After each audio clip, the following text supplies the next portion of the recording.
going to share with you guys my favorite passage from the entire Bible. If you watched my testimony video, I shared it at the end, but it's a long video, so I get it if you haven't. And I want to talk a little bit about it.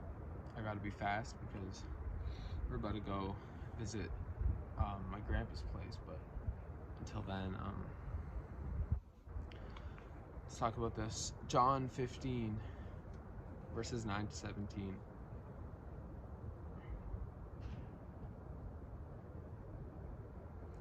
As the Father has loved me, I have also loved you. Remain in my love. If you keep my commands, you will remain in my love, just as I have kept my Father's commands and remain in his love. I've told you these things so that my joy may be in you, and your joy may be complete. This is my command: love one another as I have loved you. No one has greater love than this, to lay down his life for his friends. You are my friends if you do what I command you. I do not call you servants anymore, because a servant doesn't know what his master is doing. I have called you friends, because I have made known to you everything I have heard from my Father. You did not choose me, but I chose you. I appointed you to go and produce fruit, and that your fruit should remain, so that whatever you ask the Father in my name, he will give you. This is what I command you: love one another.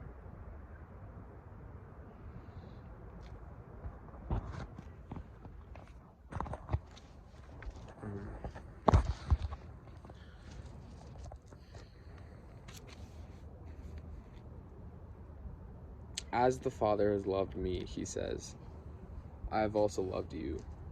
Remain in my love. Jesus tells us that he loves us as much as the Father loves him. I've been really struggling to understand what love means in the context of human beings. Spirit-filled versus not spirit-filled. Like, can we love without the love of God? I believe the answer is yes. I think we can have some sort of love. And I think love is one thing. Right? 1 Corinthians tells us what love is. There's one of the few words that we just have a straight up definition of in the Bible, right? Like a dictionary definition from God himself. So love is one thing that we know what it is. It's patient, it's kind, it's not self-seeking, it's all these things. The issue is what opposes love: hatred, selfishness, pride, impatience, anger, wrath, greed. So although we have love in us, and when we receive the Holy Spirit, that's when it becomes a lot easier to love, because we're no longer naturally loving, if you will. We're loving supernaturally, because our very nature opposes love.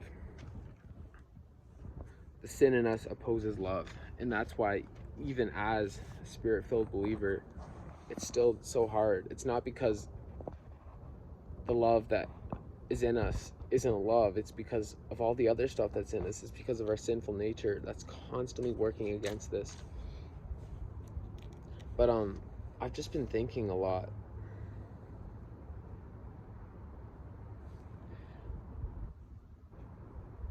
I can't make somebody else fall in love with God. I was just watching Francis Chan talk about this. Ephesians chapter 3, when Paul is on his knees praying to the Father, asking that this church, that these people would understand the love of God, understand the love of Christ that surpasses understanding, know the love of Christ that surpasses knowledge, to be filled with the fullness of God. The truth is, I can try all I want. I can work as hard as I possibly can to try to convince people to be, as charismatic, as passionate about this. And yet, understanding the love of God is something that only comes from the Holy Spirit. If we understood Christ's love, like really understood it, knew it in a way that we can't intellectually know it, but we can know it in our soul, we can know it deep within, we would just love one another so much. We would love God so much that I'm not going to say we would never sin, because we're going to be sinning until we are resurrected, right?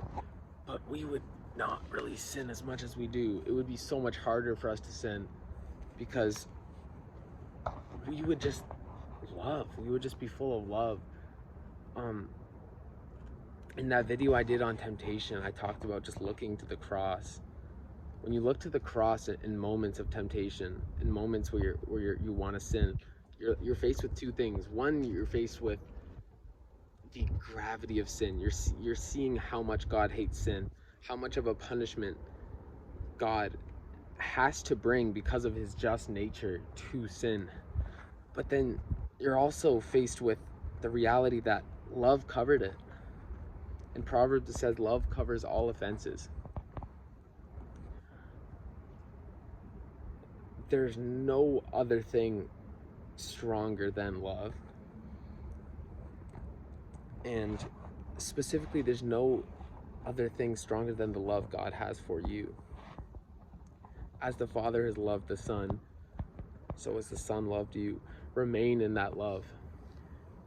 We can say all day, God so loved the world that he gave his only Son. But do we understand that it's not the world as in a bunch of blank faces, just the mass of the world? It's each and every one of us.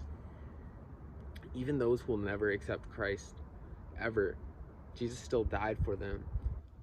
But for you, who I really hope have made that decision to really, really accept Jesus and actually follow him, do you understand that it was for you, like really for you, before you were even born, thousands of years before you were born, that Jesus died for you?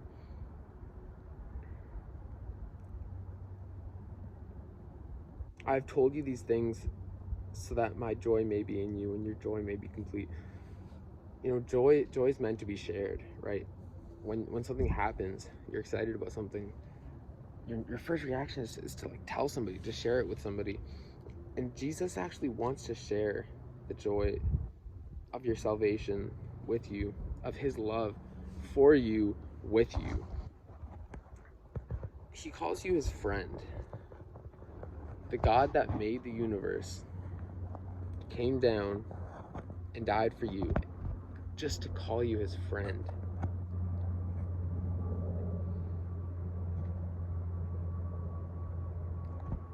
And maybe my favorite verse in all this is verse 16. You did not choose me, but I chose you.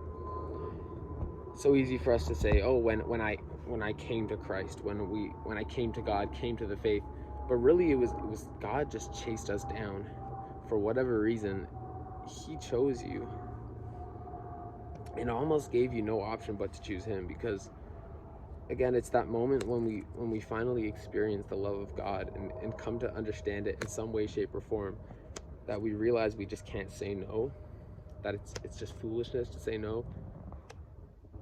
But still, time and time again, I find myself forgetting and failing to understand, right, the width, the depth, the length of his love. And that should be your prayer. I know it's my prayer for people in my life, especially those that haven't really given their life to Christ, to just understand the love, to be filled with it, because that really is the root of the issue. It's not, oh, I keep struggling with this sin. It's not, oh, I keep lying, I keep coming back to this problem and this and that, and I don't have passion. It's not, these are just symptoms of a heart issue, which is that your heart has not yet received Christ. And come to understand his love. So yeah, that's my prayer for you, and it should be your prayer for yourself and for everyone else. I know I still pray all the time, God, show me your love, help me to understand, because we can't really fully understand it. But if that was our focus, was love, everything else would be fixed.